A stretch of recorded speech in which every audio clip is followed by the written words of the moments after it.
Hello, beautiful, amazing, wonderful planet Earth and us individual human beings out there. Now, the topic of today is rather a sentence or a title. It is titled Calm and Steady. Calm and steadiness, or calmness and steadiness, is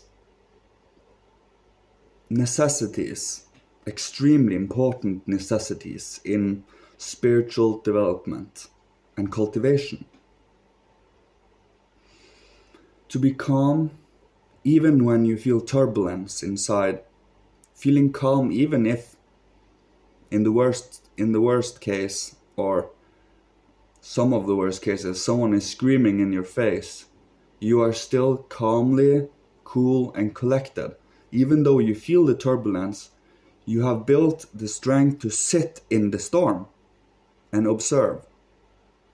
Of course, you're always affected a little by it, but by training yourself to be calm and steady, to be calm and collected, to be cool in most situations, is spiritual training. The focus, the grounding, reality, the truth you stand in. It is required in spiritual work. If we let ourselves become emotionally unstable and let ourselves get dragged everywhere by every slight and every problem we have, we will never be able to have a calm enough mind to find a solution to it. But by being calm no matter what, and it's easier said than done, it always is, there is always something happening. Always. If we look for them, we'll find them. But despite all of these things, we press on. We try to always bring new impulses and new light and life to our endeavors. And when we do so, we are acknowledging ourselves, and by acknowledging ourselves, others and the divine acknowledge us. To know your worth as a human being. We all have worth as a human being. And to find that yourself and to fight for it, to live for it, to struggle for it, is life. It is reality. It is more an honor, and it is a joy to become better day by day. We have a whole lot of time, but at the same time we do not have a lot of time. That means we are in no hurry, but we should start focusing on what is meant to be focused on, what we should prioritize as a collective, individually as a collective. We can't identify ourselves with a group. Then you will be with that group karma, and you will more often than not do actions based on that group instead of based on your own choices. You feel pressured by the group because you are part of that. But if you have built yourself your own values, being a hermit for a little while, observing the world outside in, you will quickly build your individuality, your personality, your strengths in yourself. And this strength in yourself is not a love that is narcissistic or egotistical or want to feel good on the expense of others. It is a self-love that allows that self-love to be transferred to others, to spread, so that it becomes much grander than you yourself. And it requires steady calmness, even in exciting, joyous times. To let yourself go in that bliss is not always preferable, because you really want to consciously feel this bliss. But if you let yourself go with that bliss, you feel that in a swaying moment, and it's gone. But if you feel it there, you can get to enjoy it, get to say thanks for this beautiful, wonderful feeling I have. And it is the same with the dark feelings, because thank you for the dark feelings I have. I can learn from it, grow from it, and strengthen my foundation from it. This is examples. But this is living, imaginative, intuitive thinking. It requires you to be alive. You don't read these in books. You start by reading books, study yourself into a certain level of receptivity and understanding. And then with your understanding, you can start to have a living perception of the world. You don't need to read yourself up on understanding anymore. You have a certain ability to read the alphabet of nature, if you will. You visualize many of the processes that happens in the world. Taken as an example, I will just use a very specific concrete example.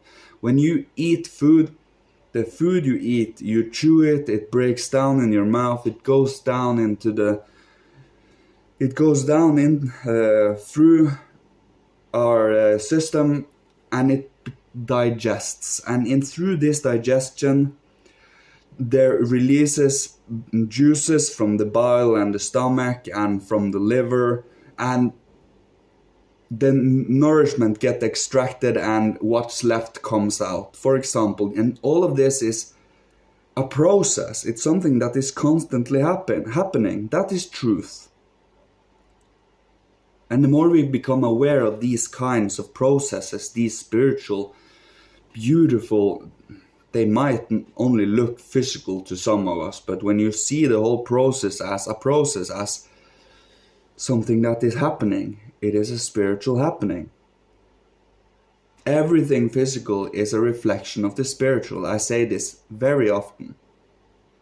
And by reading the cosmic alphabet, the alphabet of nature, the alphabet of the earth, the alphabet of the human being, you start to become aware of the impressions, the life, the sensations, and all the shining that comes towards us.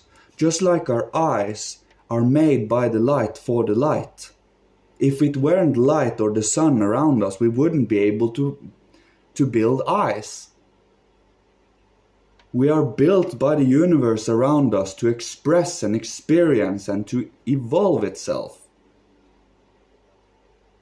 And by doing so, we gain more and more variety, more and more diversity. But we can't unite in hate anymore. We can't unite in what we dislike, what we find antipathetic.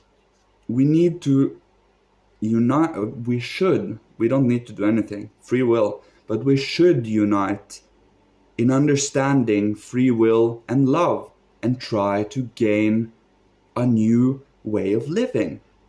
And this can be done by breaking down the old. We need to introduce a new living side by side with the old to show that the new living is preferable. That way, every people can choose for themselves. Do they want to be in the old God, or do they want to be in the new God? God, not God. You see? People can choose what they want, but don't push people to get where you want them to be. Live and let live, and try your best to do the world better. If you don't and only complain and share in on the suffering, you are of course part of the problem, but we all are. But do you want to know that you are? Or do you want to know that you are trying to make amends? We are very destructive beings. So the best way to make amends is to every day grab a hold of what you can do right now.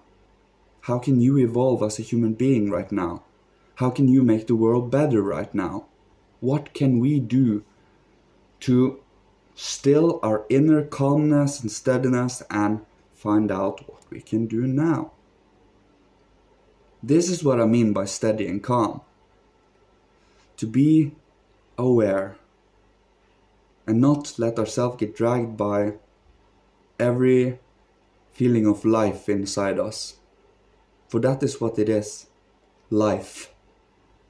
Both the uncomfortable and comfortable, everything moving and slithering and dancing inside us. These sensations. Spirit. So, this is what I had to say today. Have a wonderful Sunday, everyone. May the divine and who you follow guide you and all of you to your destiny and purpose. And might we be protected, everyone. Love you all. Goodbye, and thank you.